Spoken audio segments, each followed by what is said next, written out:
नमस्कार दोस्तों, जय श्री कृष्ण। आपका मेरा यूट्यूब चैनल ज्ञान पाठशाला में हार्दिक स्वागत है। आज हम डिस्कस करने वाले हैं form 10BB of audit report income tax act. Maximum जो ट्रस्ट हैं उन पर 10BB ही एप्लीकेबल होता है। 95% ट्रस्ट है जिनका कंट्रीब्यूशन जो होता है पाँच करोड़ से कम में होता है, तो मैक्सिमम ट्रस्ट पर 10BB ही एप्लीकेबल होगा। आज हम इस फॉर्म के बारे में डिस्कस करने आए हैं। फॉर्म 10BB जो फाइनेंस एक्ट 2023 से एप्लीकेबल है। आज इसको हम शुरू से डिस्कस करते हैं। ये फॉर्म 10BB जो है रूल 16CC एंड 17B में एप्लीकेबल है। स्टार्ट करते हैं, हम रीड करना स्टार्ट करते हैं और हम डिस्कस करते रहेंगे point two point. Audit report under clause 1023CB and 12A1B sub clause 2 in case of fund or trust or institution or any university or other education institution or any hospital other medical institution which is required to be furnished under clause B of the 10th proviso to clause 1023C of section 10 means 1023CB or a trust or institution which is required to furnish under subclause 2 of clause B of section 12A B subclause 2। Starting करते हैं। I we have examine, generally यही होता है, the balance sheet of the trust institution as at 31 March 2023 and income expenditure and profit and loss account for the year ending on the date are in agreement with the books of account maintain by the said fund trust institution university और other education institution hospital other medical institution. ये general lines हैं जो अभी सब में ही audit report में होती है। फिर सेकंड लाइन भी ये है कि I we have obtained all the information explanation to us best of my knowledge which are necessary for the purpose of audit. Third, in our opinion, my proper books of account have been maintained at the register office of the above named trust institution or other educational institution, hospital, other medical institution at the address mentioned at row number 11 of the annexure. row number 11 of the annexure हमें दे रखी है। अगर हम आते हैं तो यहाँ पे row number 11 of the annexure जो हमें दे रखी है बुक्स, यहाँ पे पॉइंट है, तो यहाँ पे इन्होंने इसको कंसीडर किया है। फोर्थ पॉइंट है, in my opinion best of my knowledge according to explanation given to us particular given in the exact to and best of my knowledge subject to observation और क्वालिफिकेशन इफ एनी। नेक्स्ट है, in my opinion best of my knowledge according to explanation given to the set accounts and given true and fair view in case of balance sheet, in case of profit and loss account subject to observation flying if any. उसके बाद जो है signature of auditor, membership, general points है। अब हम annexures पे आते हैं। एनेक्सर में सबसे पहले पेन ऑफ द ऑडिटर, जो भी ट्रस्ट और एसोसिएशन का पेन है। नेम ऑफ द ऑडिटर, जो भी नाम है। Assessment year 23-24, previous year 1 April 2022 to 31 March 2023। Other registered address of the auditor, जो भी रजिस्टर्ड एड्रेस है ऑडिटर का। अदर एड्रेस इफ एप्लीकेबल, इसमें वही जो है अगर कोई एड्रेस दे रखा है जो भी रजिस्टर्ड है जहाँ पे बुक्स ऑफ अकाउंट कुछ मेंटेन है उसका एड्रेस। टाइप ऑफ ऑडिटर, जैसे ट्रस्ट है, सोसाइटी है, कंपनी है और अदर्स है, उस पर आपको जो है टिक करना है। Whether the auditor establish under instrument, if yes और नो। यस, जनरली यस ही होता है किसी भी डीड के थ्रू रजिस्टर्ड है या सोसाइटी के थ्रू है, कंपनी एक्ट के थ्रू है। फिर जो है नेक्स्ट पॉइंट है 9A, detail of the author, founder, settler, trustee, member of the society, member of the governing council, director, share holding holding 5% और more of the share holding, office bearer of the auditor at the time of during the previous year. अब इसमें क्या है आपको सभी का नाम देना, name of the person, relation क्या है, सेकंड पॉइंट। उसके बाद परसेंटेज, अगर शेयर होल्डिंग जो है कंपनी के इसमें परसेंटेज होती है। UID number, ID code number, address उसका। जनरली सभी ट्रस्टियों के नाम जो भी ट्रस्ट डीड में गए हैं उनका मेंशन होगा इसमें। इन केस ऑफ 2.B है, in case of any person as mention row 9A is not an individual, इस पॉइंट को आप देखेंगे। Then provide the following detail of natural person who are beneficial owner और such person during the previous year. अगर इसके अंदर company के case में है, ठीक। 10th पॉइंट पे आते हैं, whether the auditor has granted provisional registration or provisional approval, whether activity have commenced during the previous year। देखिए पॉइंट ध्यान से सुनिएगा। इसके पीछे मेन पॉइंट है आपका, क्या ऑडिटी को प्रोविजनल रजिस्ट्रेशन ग्रांट हो गया है, और प्रोविजनल एक्टिविटी अगर स्टार्ट हो गई है तो क्या उसने अपना बिजनेस कमेंस कर दिया है।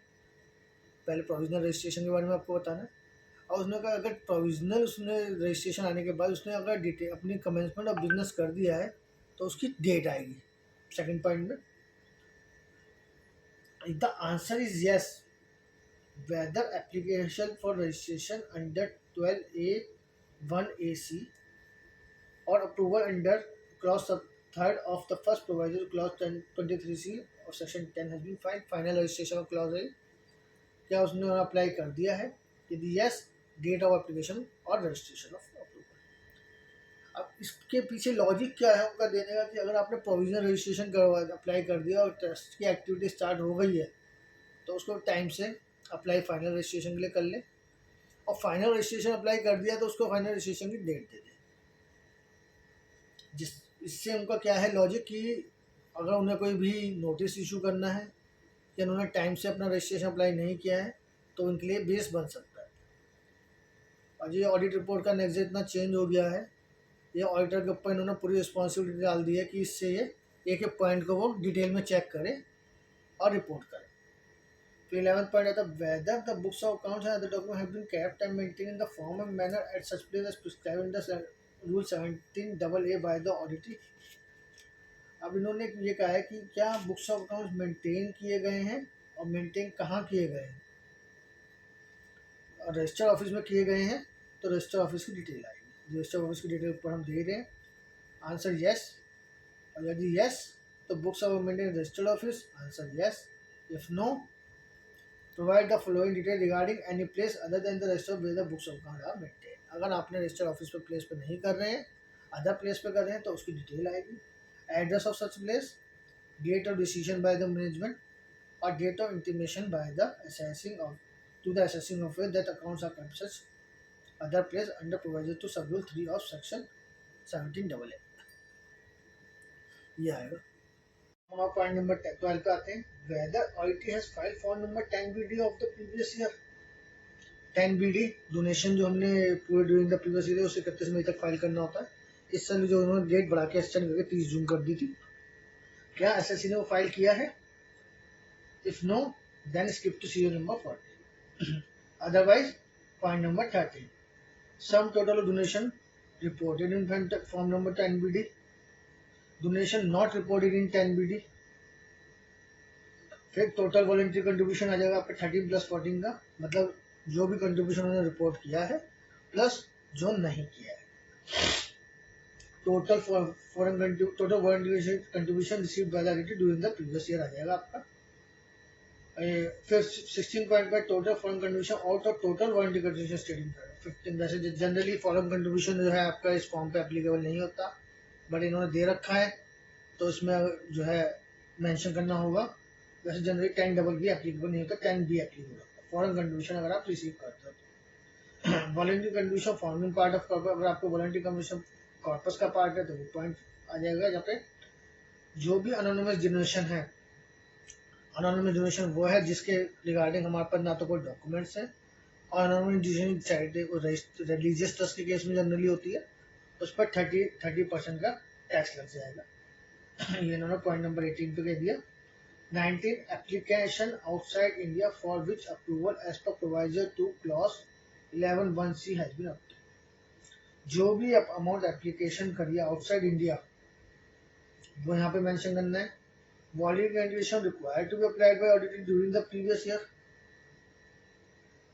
ये आपका 15 plus minus 17 plus 18 plus 19, total donation जो आपका आ रही है 13 + 14 का, उसमें से FCRA का जो डोनेशन है वो माइनस करना है।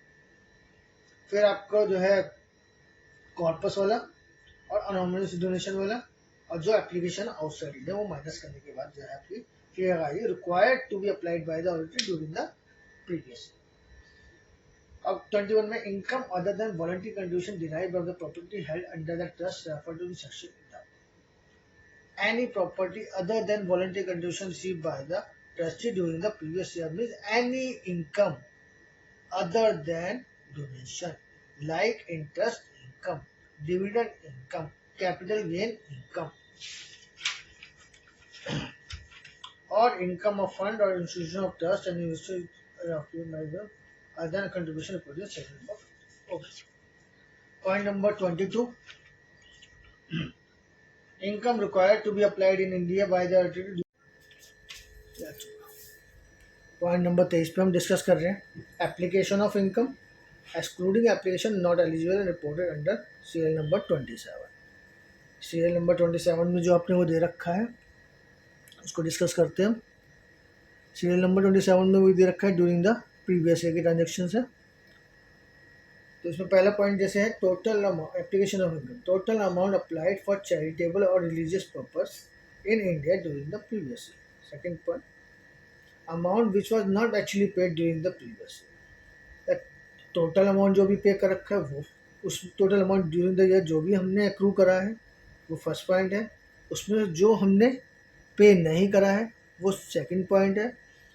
थर्ड पॉइंट है जो हमने पिछले साल में एक्रू तो किया था बट उसको इस साल पे किया है, उस साल में एप्लीकेशन ऑफ इनकम से कंसीडर नहीं किया था ड्यू टू नॉट पेमेंट, वो थर्ड पॉइंट है। फोर्थ पॉइंट आ जाता है हमारा total amount to be allowed as application. फिर उसके बाद फोर्थ पॉइंट के बाद हम आते हैं तो अमाउंट इन्वेस्टेड और deposit back in corpus which was applied during any preceding previous year और not claimed as application during that previous year. Fifth point के अंदर कोई भी अमाउंट जो भी कॉर्पस का था हमने उसको इन्वेस्ट और डिपॉजिट वापसी कर दिया कॉर्पस में बट उसको एप्लीकेशन नहीं माना था, वो पॉइंट आ जाएगा। सिक्स में आएगा रिपेमेंट ऑफ लोन और borrowing during that previous year which was earlier applied and not claim as application during that previous year. Repayment of loan और बोरिंग है वो पॉइंट आएगा जिसे हमने पिछले सालों में जो है पेमेंट किया था बट उसे एप्लीकेशन ऑफ इनकम नहीं माना था। अब इसके बाद जो है 23rd में ही 6 के बाद उन्होंने दे रखा है amount to be disallowed from application. First 7 point में देखा उन्होंने कोई भी जो भी 40 सेक्शन 40 के अंदर कंसीडर होते हैं जिनके ऊपर हमने टीडीएस नहीं काटा है वो पॉइंट है। इसका एक इन्होंने शेड्यूल भी दे रखा है बिल्कुल लास्ट में। अगर हम शेड्यूल पे आएंगे तो शेड्यूल फिल करेंगे तो ये ऑटो फिल होगा क्वेश्चन, ये जो पॉइंट है वो ऑटो फिल हो जाएगा आपका। 8th पॉइंट में आता है आपका जो भी पेमेंट आपने कैश में करी 10,000 से अबव वो है वो डिसअलाउ हो जाएगी। इसमें दो 40A3 और 40A3A है। 40A3 during the previous year का एक्सपेंस अगर आपने जो है पे करा है कैश में, और 40A3 during the preceding previous year, जो भी आपने प्रीसीडिंग प्रीवियस ईयर में लायबिलिटी क्रिएट करी थी उसकी पेमेंट आपने प्रीवियस ईयर में करी जिस साल के आप ऑडिट कर रहे हैं तो 40A3 में आ जाती है। 9th पॉइंट में आते हैं डोनेशन टू एनी फंड और इंस्टीट्यूशन ऑफ एनी ट्रस्ट और university education institution hospital medical institution जो भी मेंशन है एज कॉर्पस अगर आपने डोनेशन दे दी है जिससे कॉर्पस का कंसीडर वो पॉइंट आ जाता है। 10th पॉइंट में आपका आता है कि जो भी आपने किसी और ट्रस्ट को दिया है उसको खर्चा किया है डोनेशन दिया है वो उसका सेम ऑब्जेक्ट नहीं है वो पॉइंट आ जाता है। 11th पॉइंट में आता है आपका आपने donation to any person other than any जो है किसी भी ऐसी ट्रस्ट को दे दिया जो 12A में रजिस्टर्ड नहीं थी और 1023C में रजिस्टर्ड नहीं थी, अनरजिस्टर्ड ट्रस्ट हो गया। 12th में आ गया आपका application outside India either the approval has been taken और आइदर 13 पॉइंट में अप्रूवल हैज़ बीन टेकन और 12th में approval has not been taken. 14 applied for any purpose beyond the object of trust और कोई भी ऑब्जेक्ट के trust के बाहर किसी भी खर्चा करा एनी अदर डिसअलाउंस में जो भी ऑर्डर डिसअलाउ करना चाहता है वो एक्सप्लेन। टोटल अलाउेबल एप्लीकेशन आपके यहाँ आ जाएंगे। उसके बाद जो है हमारे हैं नेक्स्ट पॉइंट पे अमाउंट डीम्ड टू बी जो है आपका 17 पॉइंट है ये amount deemed to have been applied during the previous year under clause 2 of explanation 1 और सबसेक्शन 1 ऑफ सेक्शन 11। इतनी ये जो ड्यूरिंग द ईयर जिसके लिए आपने फॉर्म 9 ने फाइल किया है वो आप पे आ जाएंगे। फिर या फिर आपने इनकम एक्यूमुलेशन करी है फॉर्म 10 फाइल किया 5 ईयर्स के लिए यहाँ पे वो अमाउंट आ जाएगा। और आपका 19 पॉइंट जो आ रहा है लास्ट वाला बिल्कुल लास्ट पॉइंट देखेंगे आप इनकम एक्यूमुलेटेड और set apart for accumulation to charitable religious purpose stated object of trust institution to the extent does not except. Up to 15% का। तो अब टैक्सेबल इनकम क्या होगा, 24 पॉइंट देखेंगे, 22 माइनस 2316 टू 2319। अब 20 टैक्सेबल इनकम 22 का आप देखो total amount required to be applied in India minus 23 का जो 16 पार्ट आ रहा है आपका, जिसमें amount total amount allowable application हो गई, इसमें से ये प्लस ये मतलब मीन्स अलाउबल एप्लीकेशन फ्रॉम 9 ने फ्रॉम 10 और अप टू 15% ये प्लस ये करके इसे माइनस कर देंगे 22 में से, तो ये अब डिफरेंस आपका अलाउबल एप्लीकेशन। यहाँ पे हम कंसिडर करते हैं, मान लो आपके पास 100 रुपये की आपकी इनकम आई है, 100 में से आपने 2316 का पार्ट आपका आ जाता है, माइनस करने का डिसअलाउड माइनस करने के बाद 80 रुपये, और 5 रुपये का मान लो आपने जो है 15 रुपये का आपने एकुमुलेशन कर दिया, वो आपका 19 पॉइंट हो गया, 95 हो गया। 5 रुपये का या तो आपने फॉर्म 9 ए नेक्स्ट ईयर के लिए करा या फिर अपने फॉर्म 10 करा, तो ये वहाँ आ जाएगा, ये आपकी टैक्सेबल इनकम आ जाती है। यहाँ पर टैक्सेबल इनकम हमारे एग्जाम्पल के हिसाब से 0 है। अगर हम दूसरा एग्जाम्पल लेते हैं, मान लीजिए आपको 100 रुपये की इनकम आती है, 15% का आपने एकुमुलेशन कर दिया, 60 रुपये आपने खर्च करे, ये आपका 16 पॉइंट हो गया टोटल हो 60 और 15 आपके हो गए 75 रुपये। बाकी अगर आपका जो बचा है वो आपका 25 रुपये या तो जो है टैक्सेबल इनकम होगी। अगर हम फॉर्म 9 में भी आता है इसमें, तो हम जो है उसमें 10 रुपये अगर हमने फॉर्म 9 का करा है कि अगले साल में करेंगे, जिसके पैसे हमारे पास अमाउंट रिसीव नहीं हुआ है, तो 15 रुपये टैक्सेबल। फिर 25 income taxable under section 115 double B I हो गया आपका। अनोनिमस जनरेशन 26 पॉइंट हो गया आपका। अब देखेंगे which is chargeable to tax at the rate 30%। 26 के बाद 27 point application of income out of following source during the previous, मतलब आपने कोई भी इनकम का जो है जो यूज़ करा है इन सोर्स से किया है, मतलब इनकम जो भी आपने एक्यूमुलेट की थी पॉइंट ए में during the previous year, earlier previous year under filing bye filing form 9 ने। और बी पॉइंट है आपका बाय फाइलिंग फॉर्म फॉर्म 9 ने में अपना जो है 27 का ए पॉइंट करता है आपका फॉर्म 10 ने, और फॉर्म जो बी वाला पॉइंट है वो आपका रहता है 9 ए फाइल किया है अगर आपने, तो ये इसमें से आपने यूटिलाइजेशन किया है, या आपने एक्यूमुलेशन जो आप 15% का करें तो उसमें से अगर आपने कोई एक्सपेंस किया है, कॉर्पस में से कोई पैसा यूटिलाइज किया है अपना वो खर्चा करने के लिए, एक्सपेंस करने के लिए, बोरोड फंड में से कुछ भी यूटिलाइज किया है आपने ड्यूरिंग द प्रीवियस वो एप्लीकेशन करने के लिए, और एनी अदर, वो यहाँ पे 27 पॉइंट आएगा। 28 पॉइंट में डिटेल दे रखी है specified person under section 13 subsection 3 में, यहाँ पे उनकी डिटेल आ जाएगी सिर्फ पूरी। 28 पे 29 में आती हैं 13 सबसेक्शन 2 के regarding whether any part of income और प्रॉपर्टी ऑफ द ऑडिटर और continue to be lent to any specific person for any period during the previous year without either adequate security और एडुकेट इंटरेस्ट, और बिना किसी adequate security और adequate interest या किसी के बिना आपने किसी भी पार्टी को, वो भी जलाई का रिलेटेड पार्टी को आपने कुछ उधार दिया है, वो आएगा। सेकेंड पॉइंट में उन्होंने कहा है कि आपने किसी भी लैंड, बिल्डिंग और अन्य प्रॉपर्टी को स्पेसिफाइड पर्सन के यूज़ के लिए दिया for any period during the previous year without charging adequate rent और द कमर्स, आपने उससे या तो रेंट चार्ज किया ही नहीं है या फिर कम चार्ज किया है। Third point, whether any amount is paid by way of salary allowance otherwise during the previous to any specified person out of resources of the auditor for service rendered by that person to such auditor and amounts of paid in excess of what may be reasonably paid for। आपने जो भी salary उस person की expected जो acceptable services थी उससे ज़्यादा पे कर दिया। whether service of auditing are made available to any special person during the previous year without adequate remuneration or other compensation, और आपने विदाउट एडुकेट कंपनसेशन की सर्विस ली है, एडुकेट रेमुनेशन और कंपनसेशन की सर्विस ली है। Service available to any specific, इसके अंदर service available to specified person है, ये जो भी सर्विस ऑडिटर दे रहा है, जो भी चैरिटी दे रहा है, अगर उसके लिए कुछ चार्ज कर रहा है वो भी एक्चुअल नहीं है, बेसिक नहीं है, एक्चुअल कंपनसेशन नहीं, वो amount. Any share, security, other property is purchase by और behalf of the auditor from any specified person during the year which is consideration more than adequate. E point है। F point भी आपका जो है इन्होंने कहा share security as a property sold by audited to any specified person less than the adequate amount, यहाँ sold पर purchase any income of property of audit is diverted during the previous year in favor of any diversion of income हो गया, diversion of application हो गया.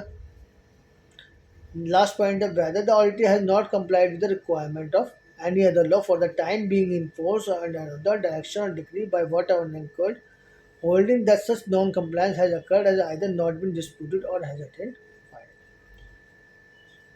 31 point पे हम आते हैं.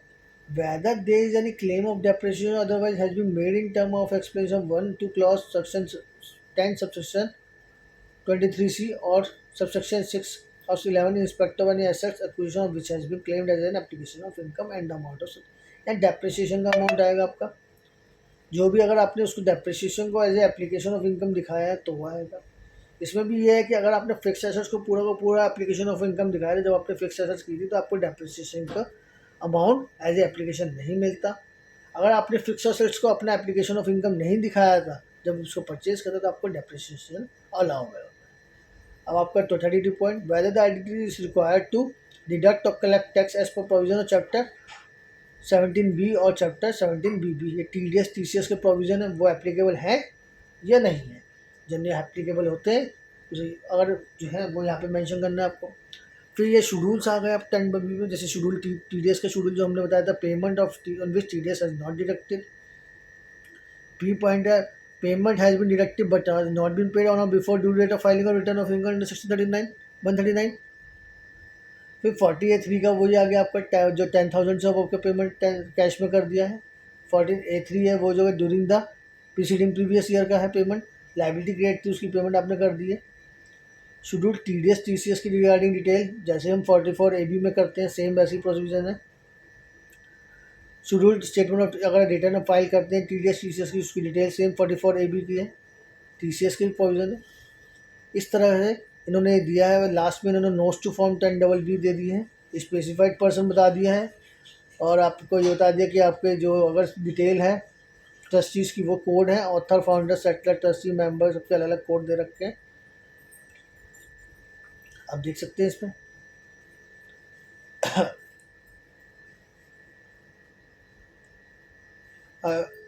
फाइनली अगर आपको मेरा चैनल अच्छा लगा हो, पसंद आए तो please like subscribe my YouTube channel. Thank you, नमस्कार.